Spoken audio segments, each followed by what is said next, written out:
Yo, this is SoulDrum86 bringing you another video. And yes, I have to talk about it. I have to talk about it. The DLC reveal. Man, where do I start? Okay, where do I start? I'll start by saying this. What was it? The first Saturday night's main event last year when they brought, all the old school stuff back. They had Jesse the Body Ventura. They had Tito Santana was in the crowd sitting next to Coco Beware. They announced that they had signed a Legends deal, both of them. And I assumed, and I was right about one of them, I assumed that they were going to be part of the DLC because it was announced so early on. I was like, yeah, because right around the same time last year, or I should say maybe the year before, when they announced that the Headbangers signed a deal, they made it into 2K24. And they got their action figures very fast. So when they sign a Legends deal, they kind of get the ball rolling on a lot of this stuff. So I was happy to see that Tito Santana's in the game. Um, but no Coco Beware. And I'm going to get into why that's an issue. But I will say this, the Attitude Era pack with D'Lo, Road Dogg, and Billy Gunn, Victoria, and Mark Henry, all like I love that pack. I love that pack. The Saturday night's main event pack with Sid Justice, Mr. Wonderful finally in the game. I've said that a lot of times on my channel. I've said that in a ton of videos. I would love for Mr. Wonderful to be in these games because I got to be honest, a lot of the community creation Mr. Wonderfuls are never that good to me. I did download one that was like it was probably the best one that I've seen, but for some reason a lot of the creators don't really get Mr. Wonderful down packed. So it's nice to be able to actually get him in the game like, legitimately. But I have some issues, and I think everybody does. Oh, by the way, also Junkyard Dog. Junkyard Dog hasn't been a part of a WWE game since SmackDown versus Raw 2006, I believe was his last. Was actually I was like one of his first appearances. I can't remember if he was in that Showdown Legends of Wrestling game, but he was in SmackDown versus Raw 2006. So there's that. Glad to have JYD back. So glad to have that, man. Like the Legend stuff, the last two packs that are the latest to come out, which is an issue because here's the thing. 2K used to put out all of their DLCs like right after each other. It was like a month, just a month apart. And it would go through the summer. Like August would typically be the last DLC pack. And now they've been kind of spacing things out and they keeping the same thing. I don't know why. Maybe it's to keep people on the game longer, which doesn't really make any sense because, now that the game comes out in March, it's like you only really get so much time with the new DLC characters, especially if you're somebody who's going to get the new game. Even though a lot of the DLC characters do return, sometimes you never know. Sometimes their deal might only be, I've seen a couple times where a DLC person is in the game and then the next year they're out. Look at what they did with the natural disasters and the bushwhackers. And for 2K18, they didn't return for 2K19. If I'm not mistaken, I'm pretty sure they didn't return. I know that Tatanka returned, Mr. Perfect returned, but and I think was his name, Ricky the Dragon Steamboat returned, but for the most part, no. Uh, anyways, I remember that being a huge issue with a lot of players was why is the DLC, I saw content creators making videos on it. Why is the DLC so spread apart? Why are we having to wait till November for the last one? And for the old school cats like me, we got to wait the longest for the best packs. I'm sorry, but those are the best two packs, the Attitude Era and Saturday Night's Main Event. Now, for anybody that watches wrestling currently, you also get some good stuff in there too, because Penta made it into the game. Jordan Grace made it into the game. So, you have the ability to have an updated roster, which is nice for people who are going to do universe mode and they want everything to be as up to date as possible. So for players that are still watching the current product and loving it, you got some good stuff there too. So the issue there with the release, and I don't even know if the release date stuff was even like talked about or mentioned why they did it that way. I don't know if a lot of content creators forgot to ask that question, but it would have been nice to see like what their reasoning for it is. I know we can all assume, but it would be nice for them to give us a reason why they're doing it the way that they're doing it now. And then we have celebrities sprinkled throughout these DLCs, and we have one of the worst packs.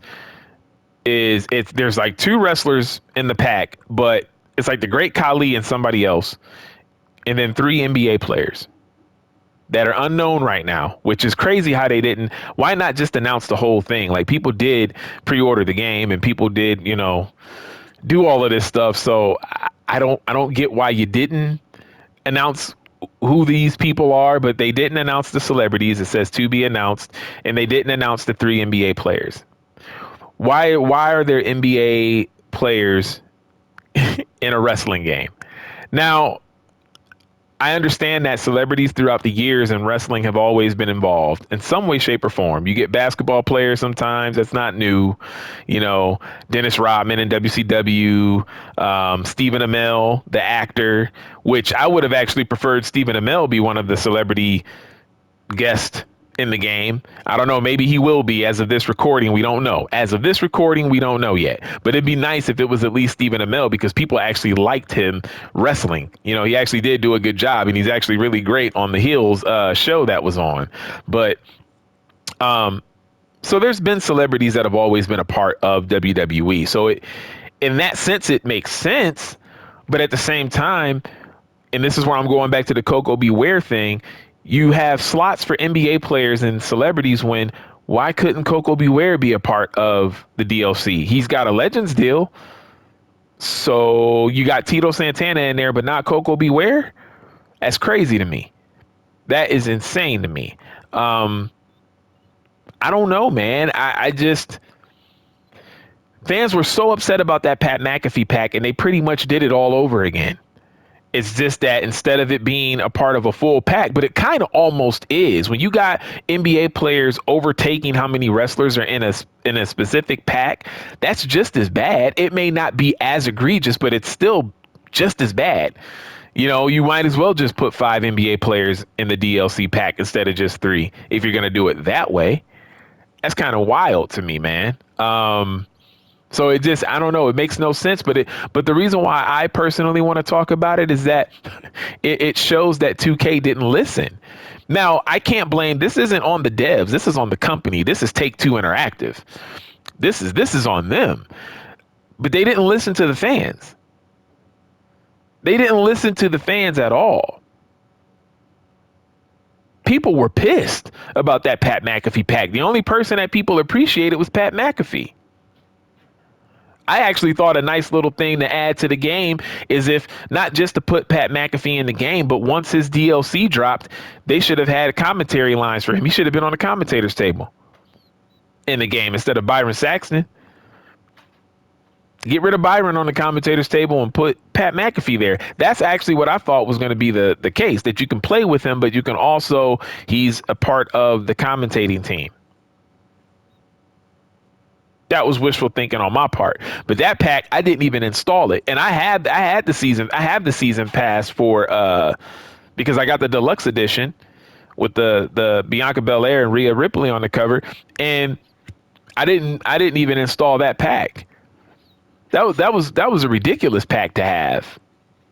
Fans voiced their opinion about this everywhere. Everywhere that you could look, nobody liked it. And now they're doing it again.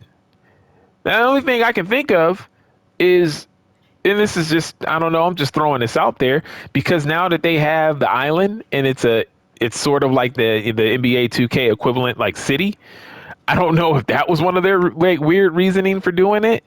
Sometimes these crossovers that they do in game, these special guests that they do in games can work, but a lot of the times it doesn't work. Like, nobody wants this. Nobody wants NBA players in a wrestling game. It's weird. And the reason why people don't want it is because there's wrestlers that could take those spots. And now you have a couple packs where there's celebrity guests that they haven't announced. So you have other packs where there's celebrity involvement. And then you have, on top of that, you have a pack that's mostly full of people who don't wrestle. but there's a lot of fans who could think of so many wrestlers that could be in that spot.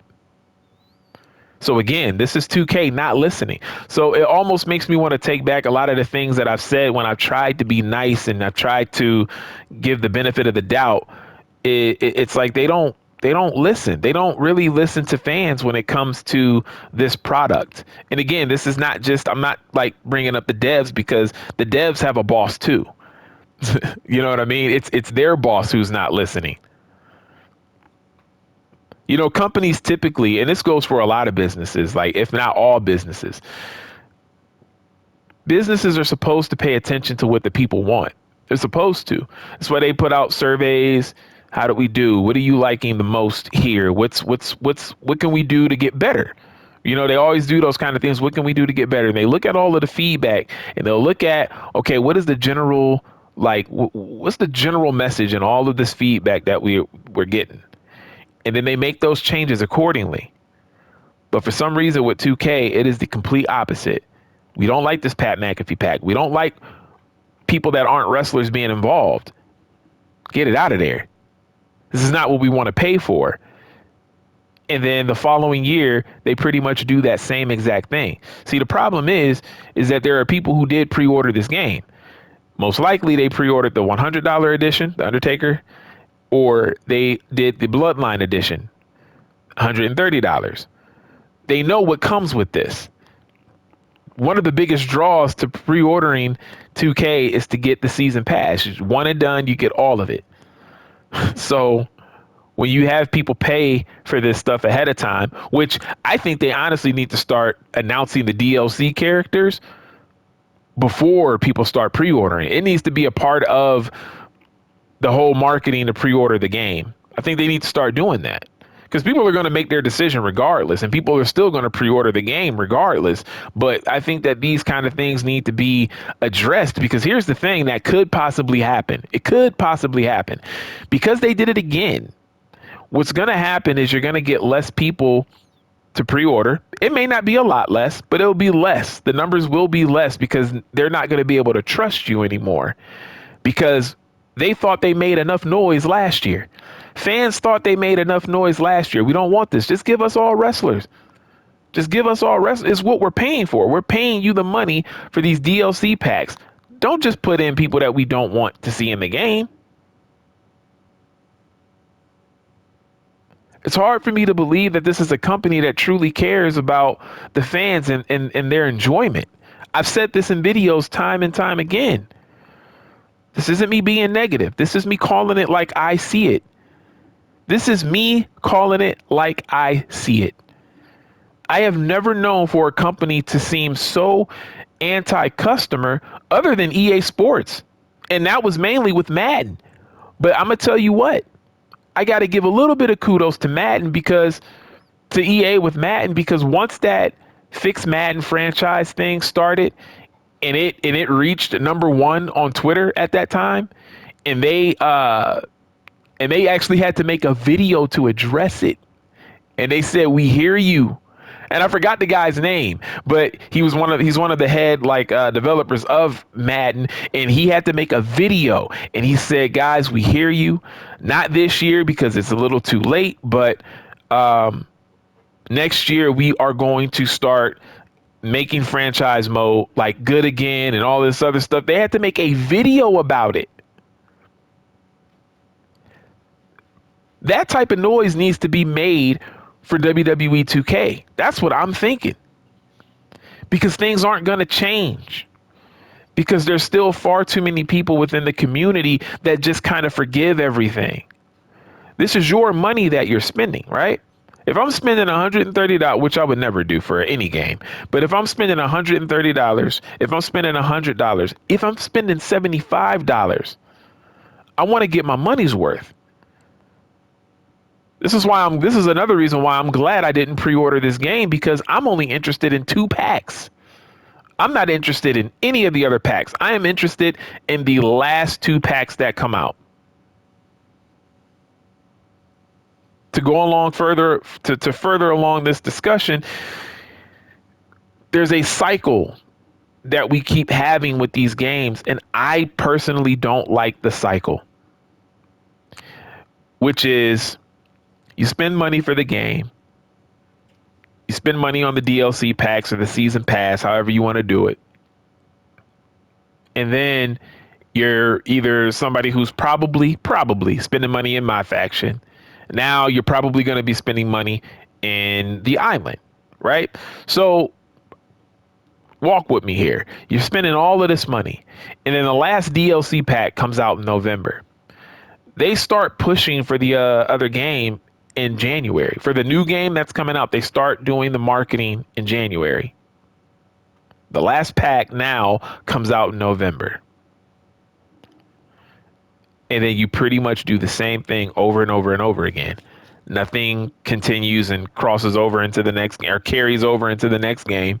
You have to create more characters. Nothing saves. So you pretty much start fresh all over again, but you start fresh with kind of the same game with some minor tweaks. Albeit the tweaks are good, but it's just a lot of the times it's minor tweaks. It might be something that feels pretty big, but overall, after a very short amount of time, things always change. And this is something that I've been very consistent on. And I know that it's going to happen again. I know that it's going to happen again. There's nothing in my soul that is telling me that things are going to be different. After 2K releases, things always die down with the hype immediately because the cracks start to show. There's going to be several things broken in the game after launch. Once you start playing the game and you start really playing it, you start noticing things, and then you start noticing some big glitches. There's probably going to be some big things that are messed up in universe mode. Like, remember that year? I can't remember the year that it was, but in universe mode where it kept multiplying matches randomly, and then you would have like several matches if you tweaked one. Like, say if one of your rivalries should have been a title match, you changed it to title match, and then it multiplied the amount of matches that you had on your card, and it was like, whoa, like what is this? And it was like that until they patched it. So we're gonna expect that, right? We're gonna expect these game breaking issues where they gotta patch it, and then when they patch it, it's gonna break something else. And then they're going to patch that. It's going to mess something else up. And then there's probably going to be a fix that they need in the game that they may not address for either a long time, or sometimes they might not address it at all. A lot of the other stuff will get addressed, but it might be one thing in the game that either takes a while or it won't get addressed until literally next year. This has happened a few times, if not more, with this franchise. Every time people have their first impressions, everything is great. Because games, a lot of the times, typically, games out of the box always feel great initially. But these days, in the landscape that we're in currently with gaming, there's not enough there. There's not enough there. And I think a lot of it is like, I'm gonna be honest, I have to say it. I think a lot of it is the passion is gone. I think the passion is gone. I think people know how to put on a happy face. And I'm talking about the devs. I think people know how to put on a happy face because they have to market the game. They have to get people to buy it. That's the name of the game. You got to get people to buy it. You got to get people to invested in it. You have to get people into it. So you have to put on a happy face. But I don't see the passion there. We haven't even seen anything from Ultra Pro Wrestling other than a couple of gameplay videos, but we know what their game entails, right? We know what's going to be in the game. Every single time I hear about what's going to happen or going to be a part of Ultra Pro Wrestling, I smile. I'm excited, like genuinely excited. If 2K were to add in just half of the things that Ultra Pro Wrestling is going to have, I would be just as excited about 2K. But it's hard for me to right now.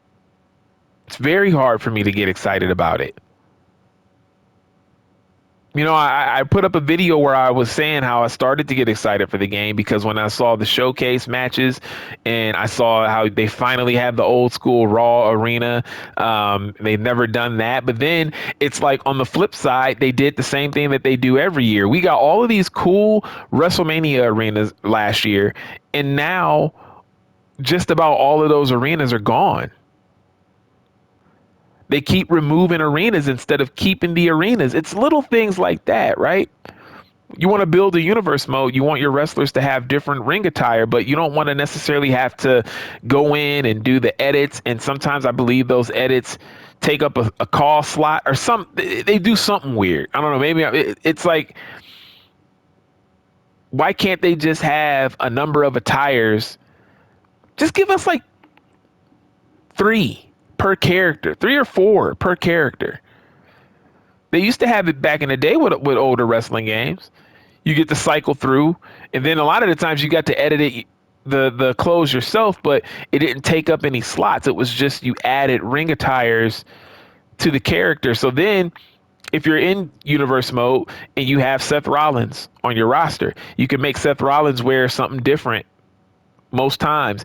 Make him wear a certain thing, make him wear different stuff on a PLE. We have, and I'm just saying, like, let some of that stuff just carry over through time. You don't necessarily have to, because there's a lot of wrestlers in the game. You don't necessarily have to like make it to where you're building this stuff along with, I don't know how I'm trying to explain it, but I guess what I'm trying to say is like Jade Cargill, she had her silver gear on in 2K24. Keep that gear, just transfer it over. So then in the new game, you get her new look that you have when she's wearing the green. And then if you toggle over, you get the silver. Just kind of have it build upon itself like that. I don't know. I'm going and talking about a bunch of other stuff, but when it comes to this game, it's hard not to bring up the other things. It's very difficult not to bring up the other things. Yeah, man, I don't know. This doesn't scream we listen to the fans when you bring in NBA players to be a part of the DLC, when fans were kind of hoping for the opposite. They were hoping for DLC packs that featured all wrestlers, like all wrestlers. Hell, maybe in a DLC pack, even though I'm against this, maybe in a DLC pack instead of the celebrities, it's different arenas. But then again, arenas should be in the game just as is. Why? If NBA 2K can build on having so many different courts in the game, I really don't see what the difference is. Because like I mentioned in the video before, right? Man, I know I'm talking about more than just the DLC right now, and that's what this video is focused on. But again, if I have to say it again, I'll say it again. In the 80s and in the 90s, all we need is the four main pay-per-views and like a specific look, because things didn't change that much back in the old days.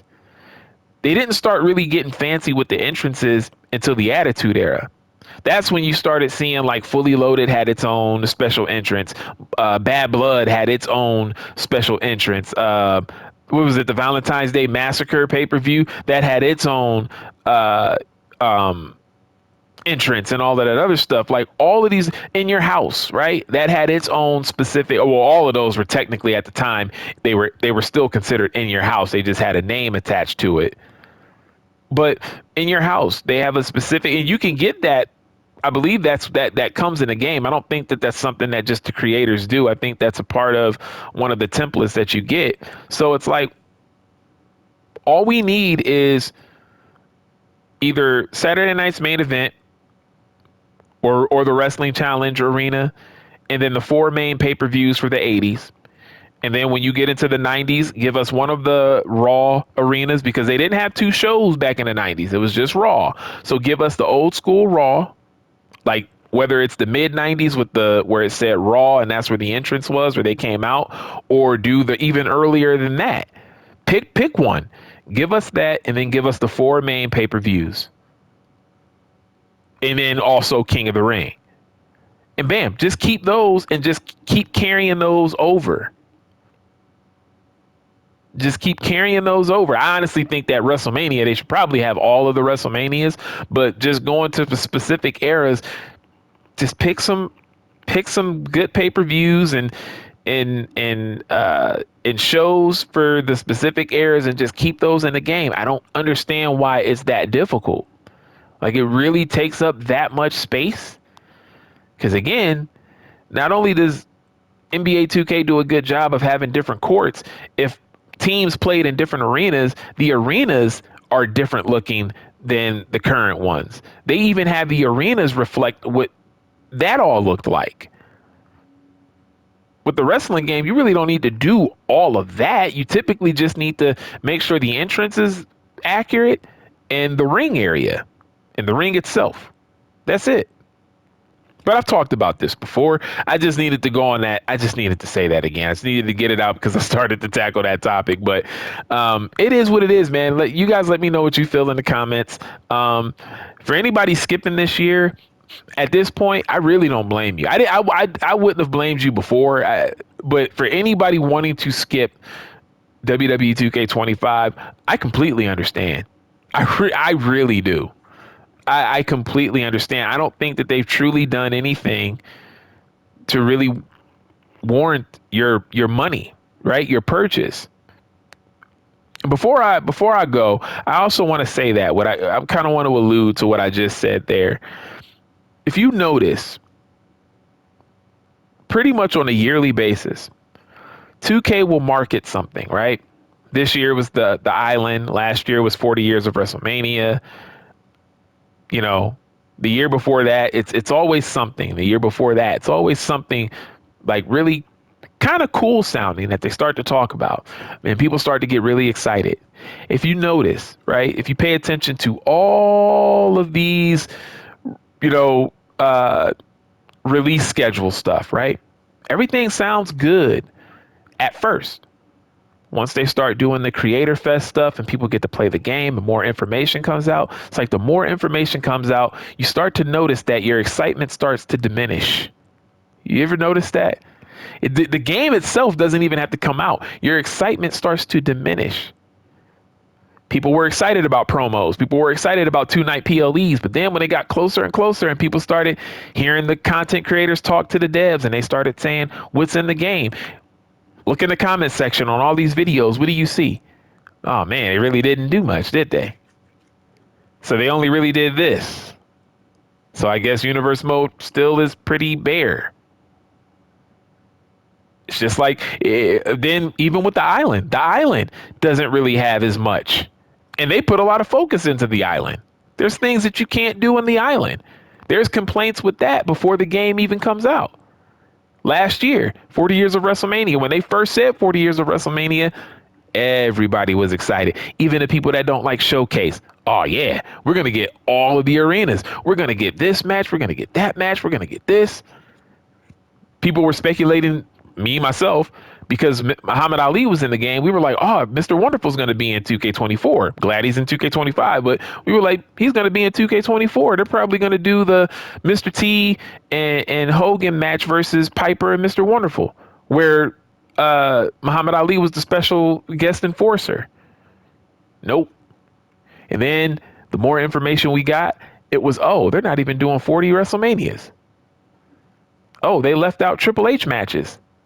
That's it. That's odd. Triple H has had some great matches at WrestleMania, and they left those out. They couldn't even do, like, come on, man. They couldn't do any of those that Triple H has been a part of. Chyna's in the game. Kane is in the game. You couldn't do that match. Was that what I believe was at WrestleMania 15? You can't even do that. Come on, man. Come on. And then even my excitement for the 40 years of WrestleMania, it just started to lower and lower because I was like, well, this isn't going to be anything like the 30 years of WrestleMania. And what did 2K say? Oh, there's so many matches to choose from. We had to make sure we choose blah, blah, blah. But THQ said, hey, not only are we going to give you a match per WrestleMania, we're going to give you like 3 on some of these WrestleManias. You got multiple matches. Again, this video this video is all over the place at this point. But look, it is what it is. I love talking to you guys, and a lot of you guys that I talk with, man, you feel the same way. So let me know what you feel in the comment sections, man. Tell me if I'm wrong. Tell me that I hit the mark on all cylinders, man. I don't know what is becoming.